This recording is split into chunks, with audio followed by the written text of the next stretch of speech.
আচ্ছা, আসসালামু আলাইকুম সুপ্রিয় শিক্ষার্থীবৃন্দ, তোমরা কেমন আছো? আচ্ছা, একটু লেট হওয়ার পেছনে কারণ হচ্ছে যে নেট ইস্যু করতেছিল, ঠিক আছে? যার জন্য আমি আন্তরিকভাবে দুঃখিত। তো তোমরা যারা যারা আছো বা যারা যারা তোমার ফ্রেন্ডরা আছে তাদেরকে বলো একটু জয়েন হয়ে যেতে কষ্ট করে, ঠিক আছে? আচ্ছা, আমি তাহলে ক্লাসটা শুরু করে দিই। যেহেতু আমি জানি আজকে 4টা ক্লাস অনেক প্যারা যাচ্ছে তোমাদের মধ্যে, তো আমি ভাই আজকে তোমাদের বেশি ম্যাথ করাবো না, একটা ম্যাথ করাবো যেন তোমাদের মোটামুটি ওভারঅল ঠিক থাকে। তো আমরা যেই টপিক নিয়ে কথা বলতেছিলাম সেটা ছিল ফাইন্যান্স, 8 নাম্বার চ্যাপ্টার, যেটা ফার্স্ট পেপারে, সেটা কি মূলধন বাজেটিং আর বিনিয়োগ সিদ্ধান্ত, ঠিক আছে? এখানের মধ্যে ভাইরা কি কি শিখছি? ভাইরা দুইটা জিনিস শিখছে, একটা হচ্ছে এআরআর আর একটা কি শিখছি, পিভিপি, তাই না? এআরআর কি গড় মুনাফার হার, আর পিভিপি কি আমার পে ব্যাক পিরিয়ড। এই দুইটা ভাইয়ারা শিখছি যে কিভাবে বের করতে হয়, অঙ্কগুলো করতে হয়। আমি বলছিলাম এছাড়া তোমাদের আর 3 টাইপের অঙ্ক আছে যেখান থেকে সৃজনশীল হয়। নর্মালি 2 টাইপ থেকে হয়, আর একটা খুব রেয়ার কেস, হ্যাঁ, একবার হয়তো আসছে বা 2বার একবার আসছে। সো এছাড়া দুইটা কি কি ছিল, এনপিভি আর একটা আইআরআর। কি এনপিভি আর আইআরআর। তো ভাইয়া হচ্ছে ওভারঅল কি করব আজকে, এনপিভি নিয়ে দেখব। ওই আরেকটা 5 নম্বর টপিক জিজ্ঞাসা করতেছো, এটা হচ্ছে পিআই, ঠিক আছে? তো এই দুইটা যেহেতু শেষ, আমরা আজকে এনপিভি নিয়ে অঙ্ক করি। আচ্ছা,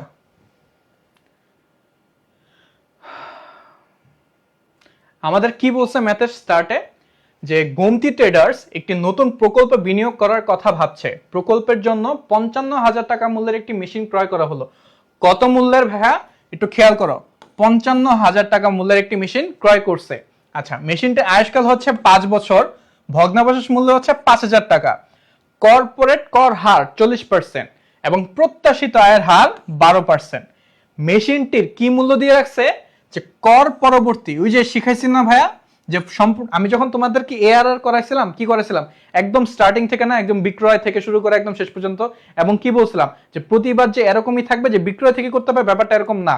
অনেক সময় দেওয়া থাকে যে অবচয় কর পূর্ববর্তী, অনেক সময় কি দেওয়া থাকে, কর পূর্ববর্তী। তো এখানে কি মানগুলো দিয়ে রাখছে, কর পূর্ববর্তী মুনাফাগুলো দিয়ে রাখছে, সেখান থেকে আমাদের বাকি অঙ্কটা করে এনপিভি বের করতে হবে। এখন এনপিভি বের করতে হলে আমাদের কি করতে হয়, আমরা জানি কি, আমাদের ক্যাশ ফ্লো, নগদ আন্তঃপ্রবাহ, নগদ কি আন্তঃপ্রবাহ যেটা সেটা নির্ণয় করতে হবে। এখন নগদ আন্তঃপ্রবাহ কিভাবে বের করে জানি, আমার যে নিট মুনাফা আছে, নিট মুনাফা, এই নিট মুনাফার সাথে কি যোগ করব, অবচয় যোগ করব। কি যোগ করব ভাইয়া, অবচয়। এবং যদি কার্যকরী মূলধন থাকে বা যদি ভগ্নাবশেষ মূল্য থাকে সেটাকে একদম শেষ বছর যেটা আছে সেটার সাথে যোগ করব, তাই না? সো আমাদের কি ভগ্নাবশেষ মূল্য বা কার্যকরী মূলধন আছে? হ্যাঁ আছে, এই যে ভগ্নাবশেষ মূল্য আছে কত টাকা, 5,000 টাকা। তার মানে ওই যে অবচয়টা যোগ হবে, আর কি যোগ হবে, আমার ভগ্নাবশেষ মূল্য, ভগ্নাবশেষ মূল্য।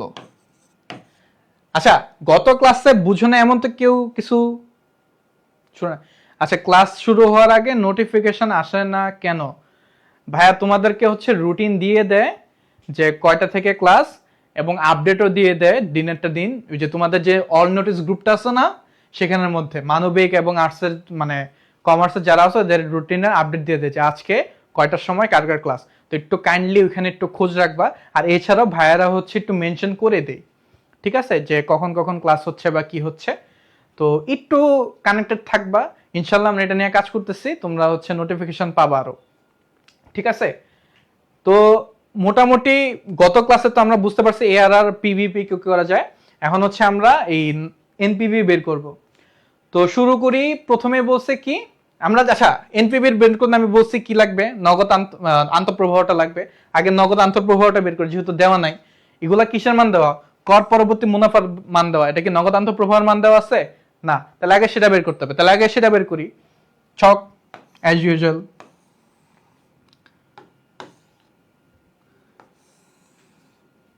এখানে বিবরণ, এখানে বছর 1, 2,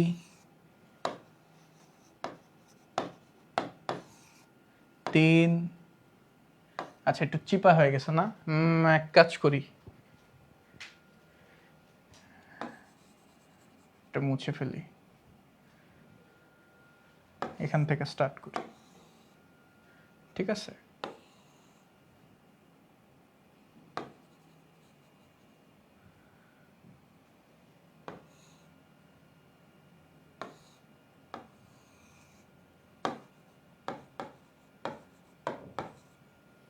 এটা তাহলে 2,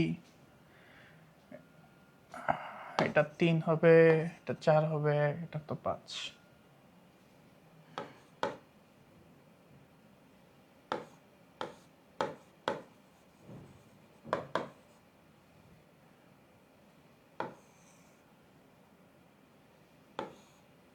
বছর 1, বছর 2, বছর 3, বছর 4, বছর 5। আচ্ছা, তো আমরা প্রথমে কি বের করব, আমরা হচ্ছে নগদ মানে প্রবাহ যেটা সেটা বের করব। তো আমাদের কি দিয়ে রাখছে, কর পরবর্তী মুনাফা। তাহলে লিখি কর পরবর্তী মুনাফা, অর্থাৎ দেখো কর পরবর্তী, এটা কি পূর্ববর্তী বলছে? না, পরবর্তী বলছে। যদি পূর্ববর্তী হইতো তখন আমরা করটা বাদ দিতাম। কি করতাম, করটা বাদ দিতাম। যেহেতু কর পরবর্তী বলছে, এই যে দেখো এই এক্সট্রা ইনফরমেশনটা কিন্তু দেয়া রাখছে। তো এটা দেখা অনেকে পূর্ববর্তী আর পরবর্তীর মধ্যে কনফিউজ হবে না, ঠিক আছে? আচ্ছা, এবার দেখো কি করবা, তোমাকে বলছে যে কর পরবর্তী মুনাফাগুলা কি 10,000, 11,000, 14,000, 15,000, 25,000। 10,000, 11,000, 14,000, এরপর কি জানি 15 আর 25, 15,000, 25,000, তাই না? এখান থেকে ভাই কি বাদ দিব, এখান থেকে কিছুই বাদ দিব না, এখান থেকে শুধুমাত্র যোগ করব। কি যোগ করব, অবচয় যোগ করব। অবচয় কত,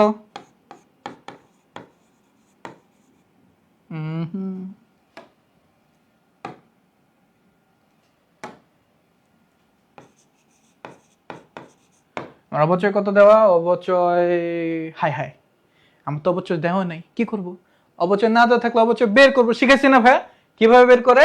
আমার যে ওই তোমার প্রাথমিক বিনিয়োগ থাকে, সেটা প্রাথমিক বিনিয়োগ এই তো 55, এটা থেকে হচ্ছে ভগ্নাবশেষ মূল্য বাদ যাবে। এটাকে ভাগ করব কি দিয়ে? সময় দিয়ে। সময় কত? এই যে 5। ঠিক আছে, তাহলে অবচয় বের করি। তাহলে সুতরাং বার্ষিক অবচয়, বার্ষিক অবচয় কত? আমার প্রাথমিক বিনিয়োগ, প্রাথমিক বিনিয়োগ কত? 55,000, 55,000 মাইনাস ভগ্নাবশেষ মূল্য, ভগ্নাবশেষ মূল্য কত? 5,000।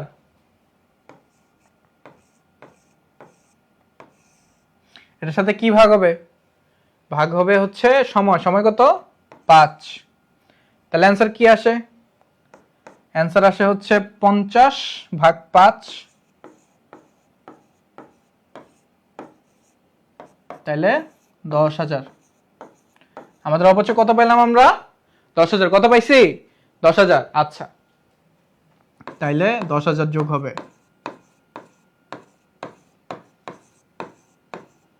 সবগুলোর সাথেই।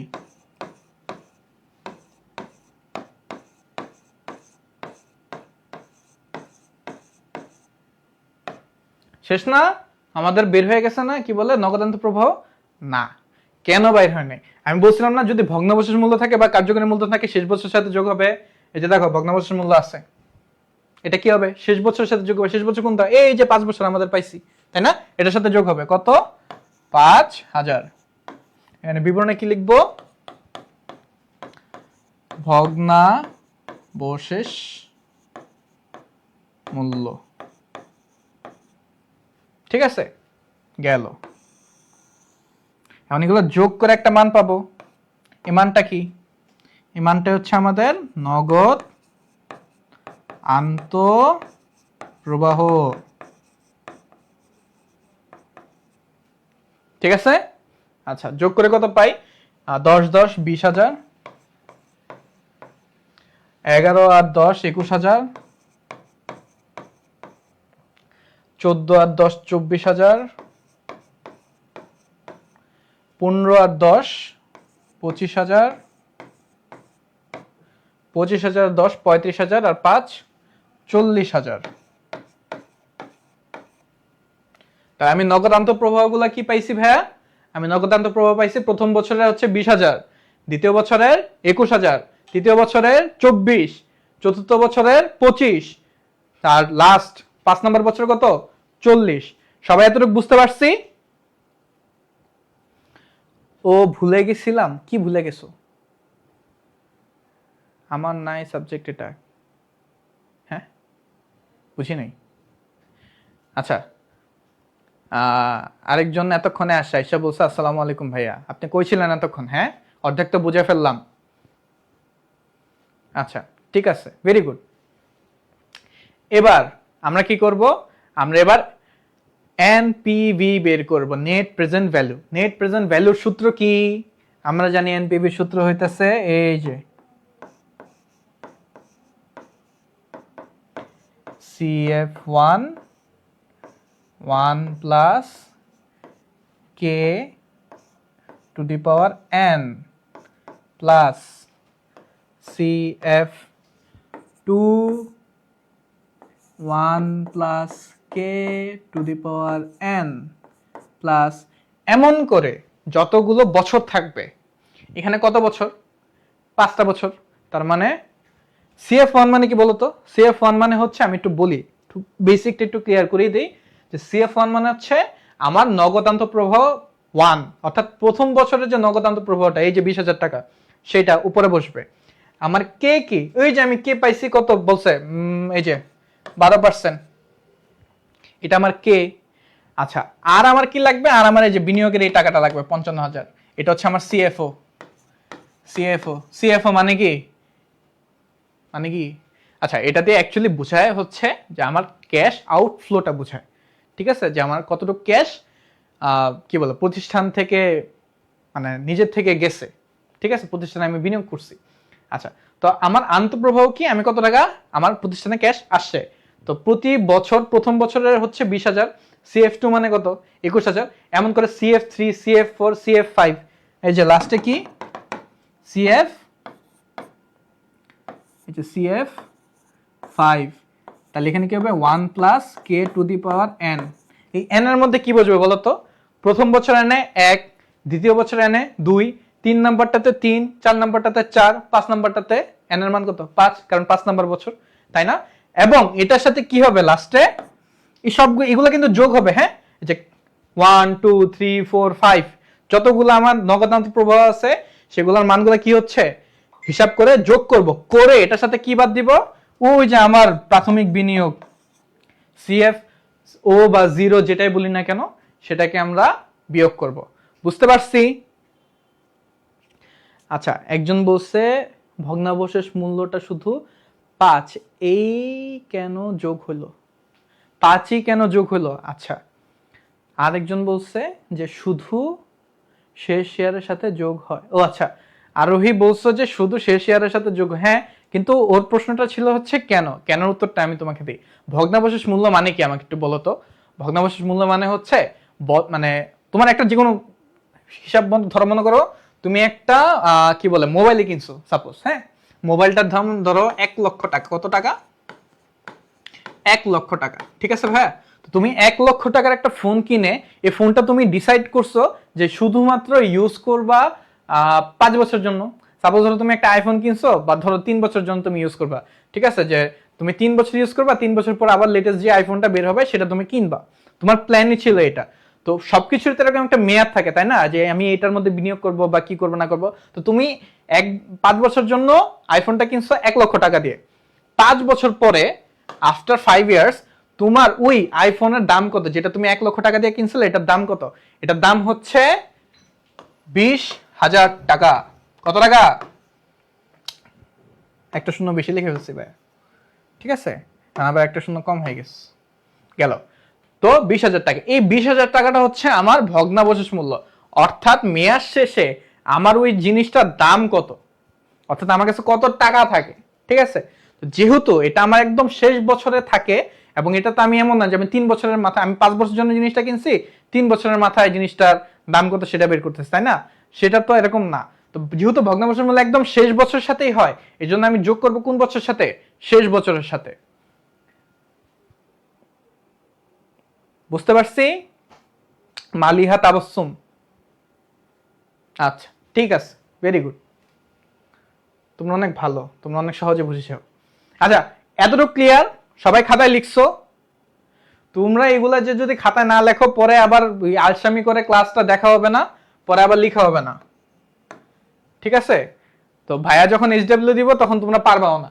তোমার মনে হচ্ছে অনলাইনে পড়ো এইচডব্লিউ কি, ভাইয়া এরকমই, ভাইয়া ক্লাসের মধ্যে এইচডব্লিউ পাবা, একটা একটা করে চ্যাপ্টার শেষ করবে, একটা একটা করে এইচডব্লিউ দিব, আর ওইটা যে করতে পারবে 4 জন তো বলছিলাম। আমি গতবার বলছি 2 জন করছে, এর মধ্যে ভুল ছিল, ঠিক আছে? দেখি এবার কেউ পারো কিনা। আচ্ছা, আমি খুব করে চাই তোমরা যেন পারো, ঠিক আছে? আচ্ছা, এটা তাহলে মুছে দিলাম, টুকি চলে গেল। আচ্ছা, এবার আসে, এখন আমি কি করব? আমি মানগুলা জানি কি কি, 20,000, 21,000, 24,000, 25,000, 40,000। আমি জানি আমার হার কত, 12%। আমার মেয়াদগুলো আমি জানি, তাহলে কি অঙ্ক করে ফেলতে পারবো না? আর CF0 যেটা যেটা হচ্ছে 55,000, তাহলে মান বসে অঙ্ক করি, দেখো। সুতরাং NPV সমান সমান CF1 divided by 1 plus K to the power N, CF2 1 plus K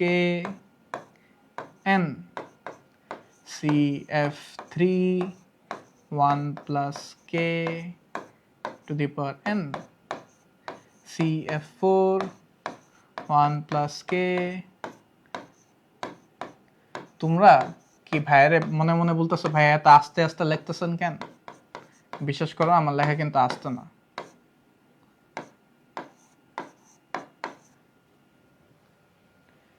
ঠিক আছে, ওকে।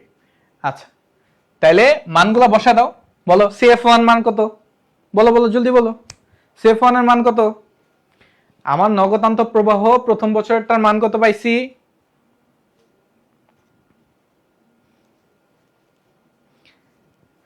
তোমরা যদি না বলো আমি মান লিখবো না, আমি মান জানি তাও আমি লিখবো না। আমি দেখতে চাই তোমরা কি কি খাতার মধ্যে লিখছো, ঠিক আছে? আমি সেটা দেখতে চাই।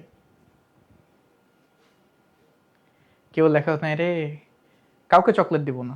না, ভাবছিলাম তোরা ভালো, তোরা ভালো না, তোরা কেউ বলতে পারতেছস না।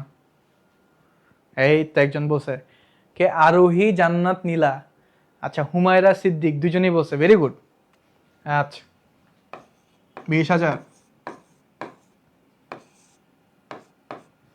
আমার CF2 এর মান কত? CF2 এর মান, CF3 এর মান, CF4 এর মান, এরপরে আমার CF5, এটার সাথে বাদ যাবে আমার CFO বা 0, যেটাই বলুন না কেন। 1 এর মান 20, CF2 কত? বলো বলো বলো বলো বলো। 21, ভেরি গুড হুমায়রা। 21। 3, দেখি 3 আগে কে বলে, আরোহী, হুমায়রা নাকি অন্য কেউ? এই যে বাপজান, তুমি যে আমারে বললা যে ক্লাস শুরু হয়, নোটিফিকেশন আসে না, আপনি কই এখন? হ্যাঁ, আপনার কমেন্ট পাই না কেন? আপনি কি ক্লাস করতেছেন নাকি ফোন হাতে নিয়ে ঘুমাই গেছেন কম্বলের ভিতরে? 24,000, ভেরি গুড আরোহী। এরপর হ্যাঁ, হুমায়রা হচ্ছে একটু ডিটেলসে লিখছে, এই জন্য আরোহী থেকে একটু পরে হয়েছে, সমস্যা নাই। এরপর নেক্সট 4 নাম্বার কোনটা? 24-এর পরে কত? আমার মুখস্থ হয়ে গেছে, তোমাদের পরেতে পরেতে বুঝলাম না। তোমরা ক্লাস করতেছো, তোমাদের এখন মুখস্থ হচ্ছে না, লিখে রাখছো। 25 আরোহী, ভেরি গুড। লাস্টেরটা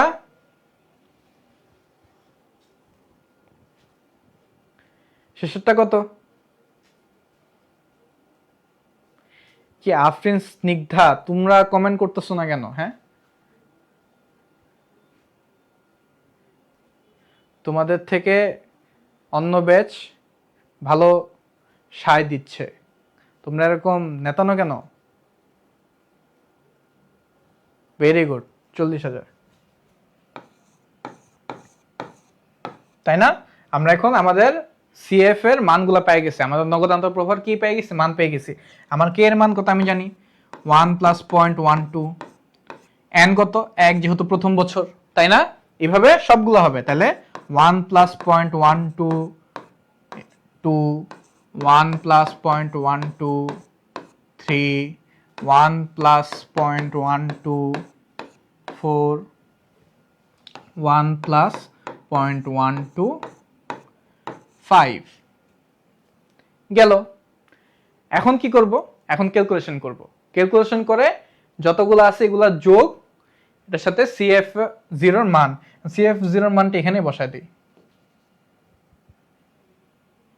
কত ছিল জানি আমাদের? এই তো 55,000, 55,000। ক্যালকুলেশন করো দেখি প্রথমটা কত হয়। 20,000। তোমরা ক্যালকুলেশনটা করবা কিভাবে একটু বলে দিই ভাইয়া। তোমরা ফার্স্টে হচ্ছে এই যে এটা আগে যোগ করবা, ঠিক আছে? বা যেটাই করো না কেন, এটা আগে যোগ করবা। 1 কে 0.12 দ্বারা যোগ করলে কি হয়? 1.12 স্বাভাবিক। এটাকে 1 দ্বারা হচ্ছে কি করবা? পাওয়ার 1 দ্বারা, মানে এটাকে পাওয়ার 1 করবা, করলে আমার 1.12 আসবে, তাই না? কিন্তু আমি যদি 1.12 কে স্কোয়ার করি, তাইলে তাইলে কি মান আসে? তাহলে দেখো কি মান আসে, এই যে 1.12 টু দি পাওয়ার 2, মান কিন্তু চেঞ্জ হয়ে যাচ্ছে, ঠিক আছে? একটু কাছে নিয়ে দেখাই তোমাদের, এই যে, ঠিক আছে? হ্যাঁ, একজন করে ফেলছে, আরোহী করে ফেলছে 17,857.14। আমি একটু করি দেখি।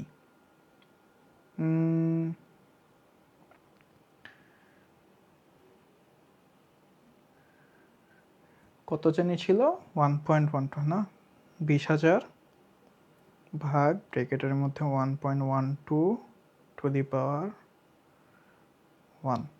এই যে দেখো, তোমরা হচ্ছে যদি ফোনে ক্যালকুলেশন করো, যদি ক্যালকুলেটর করো তো ক্যালকুলেটর করলা, যদি ফোনে করো তাহলে এইভাবে করবা। 20,000 ভাগ জিনিসটা হচ্ছে যে এটা ব্র্যাকেটে আছে, ব্র্যাকেটে নিবা, নয়তো কিন্তু ক্যালকুলেশন মিলবে না। ফার্স্ট আমি এটার মান বের করবো, দেন 20,000 কে এটা দ্বারা ভাগ করব, এটাকে আবার 20,000 দ্বারা ভাগ করো না, ভাগফলকে 20,000 দ্বারা ভাগ করো না, ঠিক আছে? 20,000 কে ভাগ করবো ভাগফল দিয়ে, অর্থাৎ ভাজ্য এখানে কিন্তু 20,000। ক্লিয়ার? আচ্ছা, তো করলে কত হয়? 17,857, যেটা হচ্ছে আরোহী বলছে। Very good. নেক্সট গুলো বের করো, এরকম করে বের করো, সবগুলো বের করো। 17,851.14 যোগ, বের করো পরেরটা কি দেখি। তোমরা আগে বের করো নাকি আমি আগে বের করি? 21,000 ভাগ 1.12 টু দি পাওয়ার হচ্ছে 2। আহা, তোমরা আমার আগে পারলা না কেন? কি হইলো? আমি বাই করে ফেললাম কেন আগে? হ্যাঁ ঠিক আছে, 16,700। ঠিক আছে,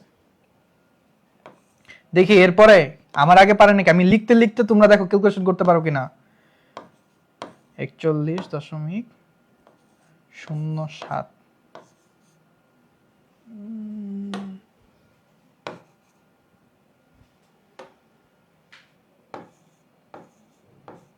নেক্সট,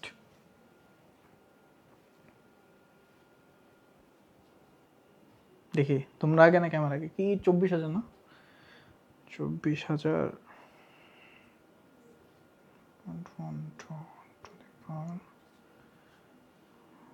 3। আমার তো বের হয়ে গেছে। ও সাবাস, আমার আগে বাই করে ফেলছে। নেক্সট, 17,082.73, 17,082.725, হ্যাঁ 3 ধরা যায়, প্রাণ নেই। 17,082.73 যোগ, যোগ কত বলো এরপরটা দেখি। হুমায়রাও পারছে, ভেরি গুড। আচ্ছা হুমায়রা, তুমি হচ্ছে 7.2 না দিয়ে 7.3 দিবা। কারণ হচ্ছে আপু, আমি তোমাকে জিনিসটা বুঝাই। ভগ্নাংশ সংখ্যা ধরো দশমিকের পরে 7, 2, ঠিক আছে? এরপরে আমি পরের সংখ্যাটা দেখবো, পরের সংখ্যাটা কি 5। যদি 5 বা এর উপরে হয়, ঠিক আছে, তাহলে আমি এর পরের যে সংখ্যাটা সেটা ধরে ফেলবো। তাহলে 2 এর পরের সংখ্যাটা কি 3, তার মানে আমি 0.73 লিখবো। কিন্তু যদি ধরো এরকম হয়তো 0.72 এরপরে 4 আছে, তাহলে কিন্তু আমি এর পরের সংখ্যাটা আর কি করতাম না, ধরতাম না, তখন আমি লিখতাম 0.72। বুঝতে পারছি? সো 73 লিখবা, ঠিক আছে?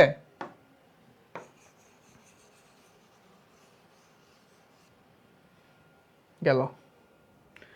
আচ্ছা, 15,887.95। ও আমি বুঝাতে বুঝাতে করে ফেলছি, কি চালাক মেয়েটা। আচ্ছা, এটা তুমি কোনটা করছো? 4 নাম্বারটা না? এটা কি 25,000টা? হ্যাঁ, 25,000.12 টু দি পাওয়ার হচ্ছে 4। হ্যাঁ, 15,887.95। Very good. নিচে লিখি 15,887.95 গেল। এটার সাথে 5 নম্বরটা কত এখনো দাও নাই, তাহলে দেখি আমি তোমার আগে পারি কিনা। 40,000 ভাগ 1.12, আহা ভুল করলাম। 40,000 ভাগ 1.12 টু দি পাওয়ার 5, 22। আহা, জিতা গেছো। Shit shit shit, very good. 22,697.07। 22,000, হ্যাঁ ঠিক আছে, 22,697.07। এখন এই সবগুলা কি করব? যোগ করব। যোগ করে কিসের সাথে বিয়োগ করব? 55,000-এর সাথে বিয়োগ করব। সবগুলোর যোগফল কত হয় দেখি। দেখি এটা কে আগে করতে পারে।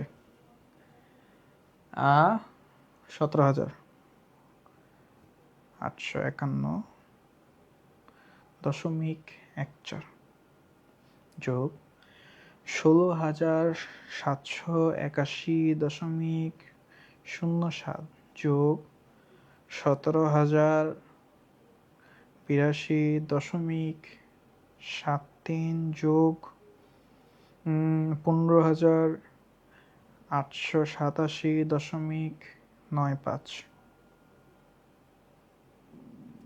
যোগ 22,697.07 যোগফল আসে, হ্যাঁ আমি জিতে গেছি।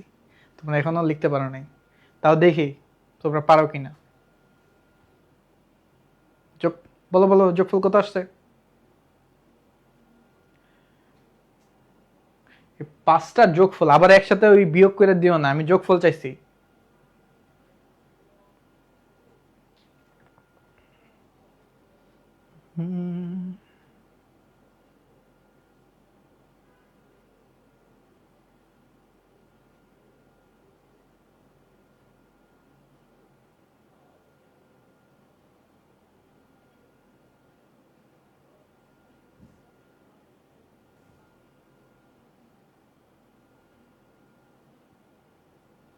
হুম 90,265.96। Very good.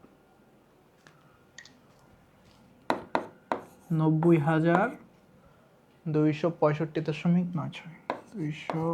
65 নাকি 56? 65 ঠিক আছে। 96 96 না 5 6 ঠিক আছে। মাইনাস 55,000। ভাইয়ের হচ্ছে শর্ট টার্ম মেমোরি লস আছে, বুঝছো তো। ভাইয়ের লং টার্ম মেমোরি অনেক ভালো, অনেক কিছু মনে আছে, ছোটবেলায় অনেক কাহিনী মনে আছে, কিন্তু একটু আগে কি খাই আসছি এটা মনে থাকে না। আচ্ছা, তো এখন বিয়োগ করলে কথা হয়, এটা তো সোজা। কেমনে সোজা? 90 থেকে 55 বাদ দিব, ওই ভাঙতির হিসাব করবোই না, ভাঙতির হিসাব পরে। তো 90,000 থেকে আমার 55,000 বাদ দিলে কত থাকে? তুমি নর্মালি এভাবে হিসাব করো যে আমার 50 থেকে 90 গেলে কত থাকে? 40। 40 থেকে আরো কত যাবে? 5, তাহলে কত থাকে? 35। তাহলে 35,000, এরপরে এই ভাঙতি যেটা আছে সেটা, তাই না? হ্যাঁ, ভেরি গুড। 35। আচ্ছা মালিহা তুমি হচ্ছে ক্যালকুলেশন একটু ভুল করছো। হ্যাঁ, 89,865.69 হবে না, এটার অ্যান্সার হবে 90,265.69। তুমি একটু দেখো আপু, তুমি কোথায় হচ্ছে ভুল করছো। ঠিক আছে, দরকার হলে ভিডিওটা আগে করে দেখো যে কোনো লিখতে ভুল করছো কিনা, বা এখানে দেখো কোনো লেখা বুঝতেছো কিনা, এমন হলে জানাও। ঠিক আছে, আচ্ছা তো অ্যান্সার হচ্ছে 35,265.96, তাই না? এখন আমার কোশ্চেন কি বলছে যে নিট বর্তমান মূল্যের ভিত্তিতে প্রকল্পটি গ্রহণযোগ্য কিনা সেটা মূল্যায়ন করতে। এখন বলো তো এটা গ্রহণযোগ্য কিনা, আমাকে কি একজন বলে এটা গ্রহণযোগ্য কিনা এবং কেন।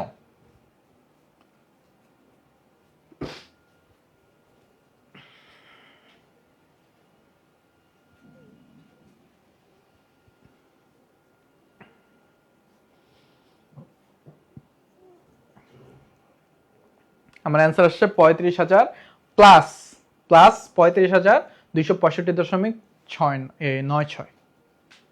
হ্যাঁ, ভেরি গুড। এটা কি গ্রহণযোগ্য? কেন গ্রহণযোগ্য? কারণ মানটা কিসে আসছে? ধনাত্মক। কি ধনাত্মক ফিগার বের হয়েছে, যার কারণে আমরা কি করতে পারি, এই প্রকল্পটা গ্রহণযোগ্য হিসেবে ধরতে পারি। ঠিক আছে, তো ভাইয়ারা আজকে আমরা কি কি মানে আমাদের ইন টোটাল এই অধ্যায় থেকে কি কি শেখা হলো? আমাদের এআরআর হইলো, আমাদের পিভিপি হইলো, আমাদের এনপিভি হইলো, আমাদের আইআরআর বাকি, আর পিআই বাকি। পিআই এটা নর্মালি আসে না, ঠিক আছে, এটা না করলেও হয়, বাট আমি করে দিব, সমস্যা নেই। আইআরআর আমরা নেক্সট ক্লাসে এই দুইটা দিয়ে শেষ করে ফেলবো। আর আইআরআর এর জন্য যেটা রাখবে ভাইয়া, সূত্রটা তোমরা একটু আগে থেকে মুখস্থ করে রাখবা, কারণ সূত্র না পারলে এটা কিন্তু ভারী ঝামেলায় পড়বা। এখানে একটু প্যাচ খাইতে পারো। আমরা একটা হায়ার রেট ধরবো, একটা লোয়ার রেট ধরবো, এটাকে তোমার ওই ট্রায়াল অ্যান্ড এরর মেথডে বলা হয়। ঠিক আছে, তো হায়ার মানে তোমাদের টেকনিকটা শিখা দেবো যে কিভাবে তোমরা কি বারবার খালি করবা আর কাটবা, ব্যাপারটা এরকম তো না।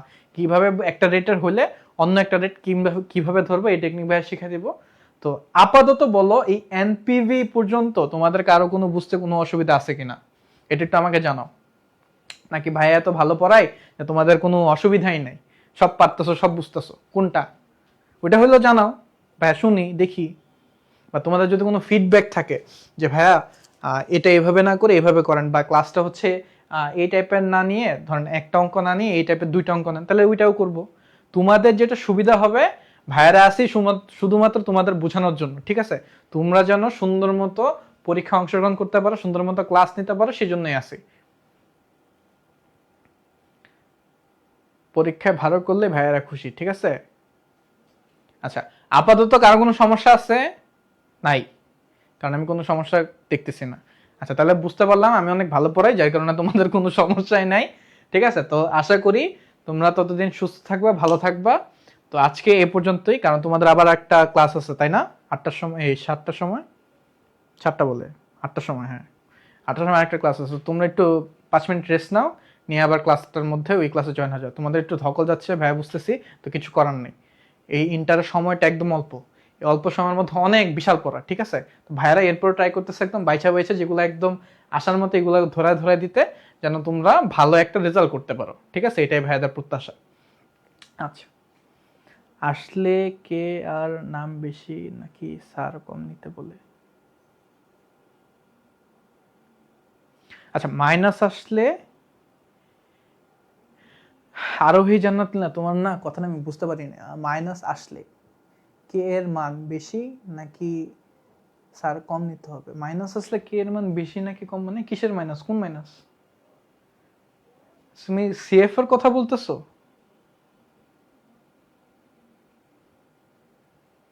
ও, তুমি আইআরআর এর কথা বলতেছো? এটা তো বলবো না। হ্যাঁ, আইআরআর এখন বলে দিলে তুমি আইআরআর এর ক্লাস করবে না, আমি তো চিনি ফাঁকিবাজগুলা। এখন বলবো না, ভাইও চালাক আছি, শিখে গেছি এগুলা। তোমাদের কি করাইছি জানো? তোমাদের আগের ব্যাচে একটা কথা বলি, ওইখানে মনে হয় মোটামুটি 3 মাসের মধ্যে সিলেবাস কভার করে দিয়েছিলাম। তো 3 মাসের মধ্যে কভার করে দিছি মধ্যে তোমাদের সব ওই একদম প্রথম ইয়াতেই, মানে একটা ক্লাস এরকম ছিল যে ব্রিফিং এর মতো, যে কোন অধ্যায়ের কোন অঙ্কগুলা কোন কোন টেকনিক আছে দেখাই দিছি, সূত্র দেখাই দিছি। 2টা অঙ্ক খালি ওরা ফার্স্টে আসতো, আর সে খালি বুঝতো যে কোনটা কোন সূত্রে যাবে, কইরা এরপরে নাই ঘাউ শেষ করে যেত। লাস্টের দিকে আর ক্লাসই করে নাই আর, ঠিক আছে? তো এটার জন্য যেটা হয়, এটা কেন খারাপ, এটা আমি বলতেছি না যে এটা ভালো কিনা খারাপ, এটা খারাপ। এটা কেন খারাপ? কারণ একটা স্টুডেন্ট যদি পড়াশোনার মধ্যে না থাকে, ওই শেয়ানাগিরি করে যে না আমার এইটুক বুঝাই দেন বাকিটা আমি করব। ইউ আর গুড, তুমি অনেক বুদ্ধিমান, এটা ভালো জিনিস, বাট এটাকে কাজে লাগাও, চর্চা করতে হবে ভাইয়া।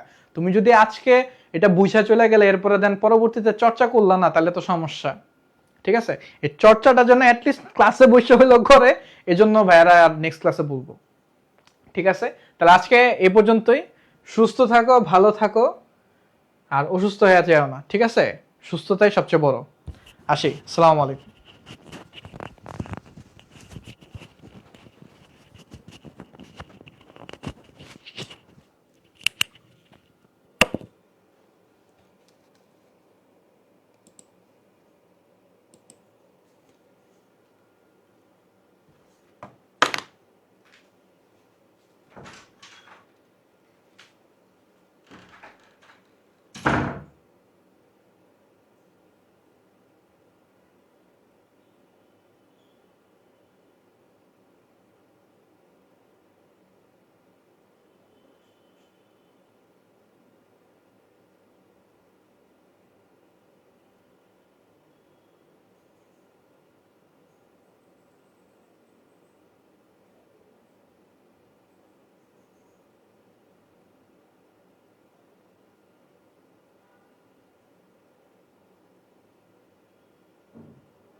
হ্যাঁ, হ্যাঁ, এটা অফ করা নাই,